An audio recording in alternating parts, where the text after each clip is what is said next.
मुतरादिफ हो रहा है। अनफॉर्चुनेट आई होप लोग। मैं आपकी तरफ सर वापस आता हूं, क्योंकि एजाज चौधरी साहब ने जो ज्वाइन पाकिस्तान तहरीक इंसाफ के सीनियर रहनुमा, जरा उनसे भी मजीद बात करते हैं। एजाज चौधरी साहब सही बताइएगा, कल समाअत होगी, 3 रुकनी बेंच समाअत करेगा, समाअत में चीजें निकल कर जो आएंगे, हमने पिछले पूरा हफ्ता रिमार्क्स देखे, हंगामा खेज रिमार्क्स से हंगामा खेज समातें थी।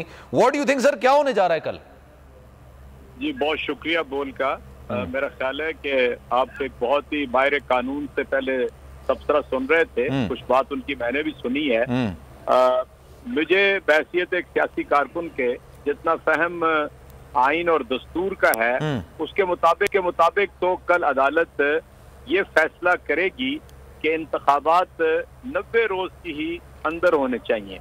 उसमें जो गुंजाइश पहले भी 15 रोज एज पर कॉन्स्टिट्यूशन, बिल्कुल जी, जो 15 दिन की गुंजाइश रखी गई, इसी तरह की गुंजाइश जिस रोज से इन्होंने सस्पेंड कर दिया था इलेक्शन शेड्यूल, उतना सा तो आगे हो सकता है, लेकिन बाकी 90 रोज के अंदर इंतखाब का होना लाजमी है। ठीक है। अलबत्ता जो कुछ अब तक इम्पोर्टेड हुकूमत कर चुकी है, ऐलानात कर चुकी है, और जो कुछ वजीर आजम ने अपने आज उन्होंने कह दिया हम नहीं करा सकते, तो फिर क्या होगा? वो तो कह रहे हैं हम नहीं करा सकते।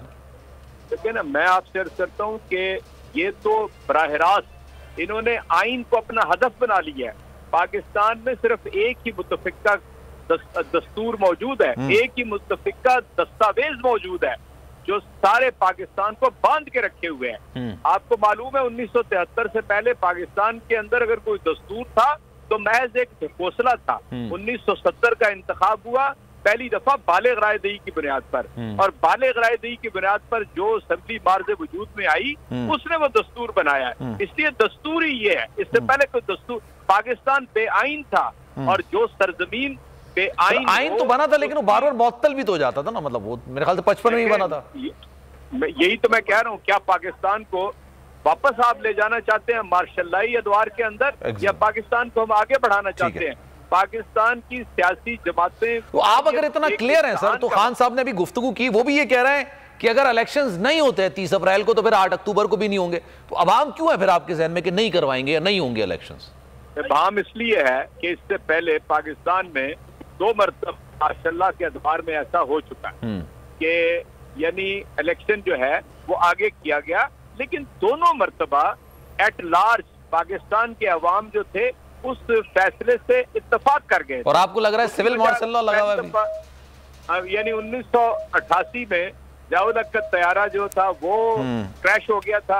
इसी तरह मोहतरमा बेनजीर की शहादत हो गई थी जी तो 2008 के अंदर हुई तो 2007 में हुई थी, फिर 2008 में मौरूज़ वजूद में आई थी सर, फिर नई असेंबली। हाँ, तो दोनों मरतबा था तो मार्शल लॉ, लेकिन बहरहाल एक ऐसी रीजन मौजूद थी जिसकी वजह से इंतखाब आगे गया था। सही है। अब तो मार्शल लॉ भी नहीं है, इसलिए कोई रास्ता ही नहीं है कि आप इंतखाब न कर पाए। वो कह रहे हैं पैसे ही नहीं है, हालात बड़े खराब हैं, हमारे पास रकम नहीं है, मईशत का हाल आपके सामने है, कैसे करवाएंगे? करता हूँ, अगर किसी मुल्क को आप बचाना चाहते हैं और उसका मुस्तकबिल आप महफूज बनाना चाहते हैं तो इंतखाबात के तसलसल के अलावा और कोई रास्ता नहीं है। मैं अमेरिका और बरतानिया की मिसालें नहीं देता, मैं आपके साथ हमसाये में, आपको मालूम है ईरान की पूरी पार्लियामेंट एक बम धमाके में उड़ा दी गई थी, तो उनके लिए तो बहुत अच्छा रास्ता था कि उसके बाद कहते कि यहाँ तो बम धमाके से पार्लियामेंट सारी उड़ा दी है, मेंबरान जो थे सारी असेंबली के वो सारे बेचारे फौत हो गए। वो आपकी बात सर दुरुस्त है। इजाजत मैं सर मुझे आपको क्या लगता है इनके जहन में क्या, आज वजीर आजम साहब का बयान आपके सामने, राना सनाउल्लाह साहब का बयान आपके सामने, व्हाट डू यू थिंक इनका कितने साल का माइंड है कि भाई इलेक्शंस नहीं कराने, या आपको लगता है कि नहीं 8 अक्टूबर को करा ही देंगे ये लोग? देखिए मैं आपसे अर्ज करता हूँ 8 अक्टूबर क्यों, 8 अगस्त क्यों नहीं?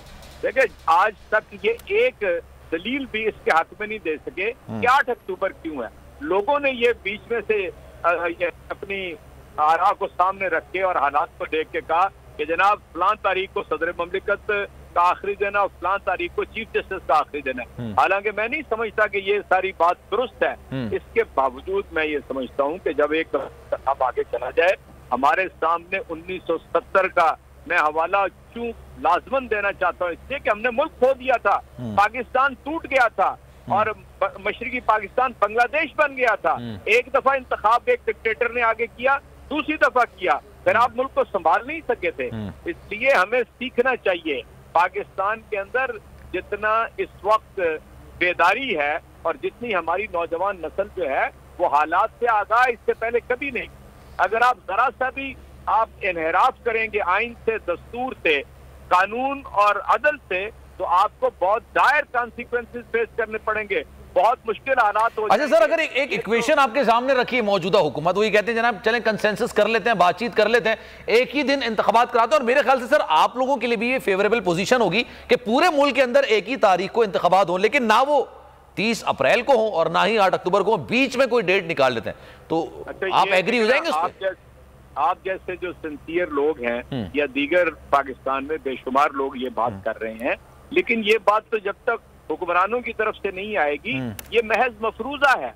क्या उनको इस बात की हकीकत का इदराक है कि हम इंतखाब जो है कोई उसके लिए तारीख के ऊपर गुफ्तशुनीद कर सकें? कतई नहीं है। ये तो वो लोग हैं, 7 बड़े लीडर इसके आप लोगों ने रजामंदी जाहिर की मुज़ाकरात करने